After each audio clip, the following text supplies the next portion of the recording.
যে সমস্ত পদার্থ ক্যান্সার সৃষ্টি করে তাদেরকে বলা হয় কার্সিনোজেন।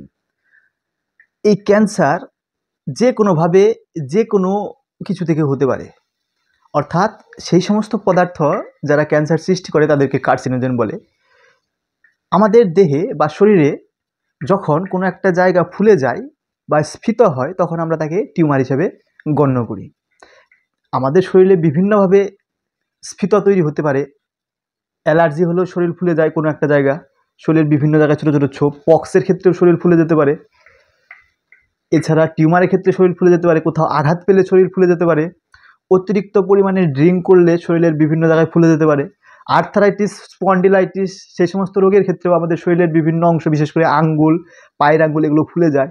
অর্থাৎ আমাদের শরীরে যে কোনো একটা জায়গায় স্ফীত তৈরি হবে বা স্ফীত তৈরি হলে যে সেখানে টিউমার হবে সেটা কিন্তু নয়। বিভিন্নভাবে শরীর ফুলে যেতে পারে, শরীরের বিভিন্ন জায়গায় বিভিন্ন রকম স্ফীত বা বার্ডিং তৈরি হতে পারে।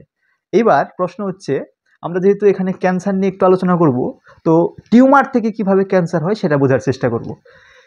আমাদের শরীরে যখন কোনো একটা কোষ অনিয়ন্ত্রিতভাবে বিভাজিত হয়, অর্থাৎ কোষ চক্রের ব্যাঘাত ঘটলে ওই কোষটা স্বাভাবিকভাবে বিভাজিত না হয়ে অস্বাভাবিক বৃদ্ধি এবং অনিয়ন্ত্রিত বিভাজন দেখা যায়, যেটাকে আমরা টিউমার বলি। এবং এই টিউমার দুই রকম, একটা হচ্ছে বিনাইন টিউমার এবং একটা ম্যালিগন্যান্ট টিউমার। বিনাইন টিউমার হলো আমাদের শরীরের কোনো একটা স্থান স্ফীত হবে এবং একটা নির্দিষ্ট স্টেজ পর্যন্ত সেটা বৃদ্ধি পাবে। কিন্তু যেটা ম্যালিগন্যান্ট টিউমার, সেটা শরীরের কোনো একটা জায়গায় স্ফীত তৈরি হবে এবং অনিয়ন্ত্রিত বিভাজনের মাধ্যমে ক্রমাগত সেটা বৃদ্ধি পেতে থাকবে এবং একটা সময় সেটা ব্লাডের সংস্পর্শে গিয়ে গোটা শরীরে ছড়িয়ে পড়বে, যেটাকে মেটাস্টেসিস বলা হয়। অর্থাৎ ক্যান্সার যখন আমাদের শরীরের বিভিন্ন স্থানে বিভিন্ন অঙ্গ প্রত্যঙ্গে ছড়িয়ে পড়ে তখন তাকে মেটাস্টেসিস বলা হয়। তো ক্যান্সার আমাদের শরীরের কোষ বিভাজন যখন অনিয়ন্ত্রিতভাবে ঘটবে তখন সেটা একটা অস্বাভাবিক প্রক্রিয়া।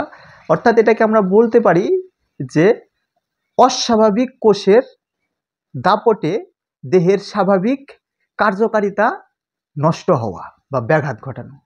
তো ভিডিওটি কেমন লাগলো অবশ্যই জানাবে। তো এই ধরনের ছোট ছোট ইনফরমেটিভ ভিডিও দেখতে চ্যানেলটি অবশ্যই সাবস্ক্রাইব করবে এবং বন্ধুদের মধ্যে শেয়ার করে দেবে। তো আমি চেষ্টা করব পরবর্তীতে আরও কিছু সচেতনতামূলক ভিডিও নিয়ে আসার, যেগুলো তোমাদের কনসেপ্টগুলোকে, ধারণাকে আরও বিল্ড আপ করবে।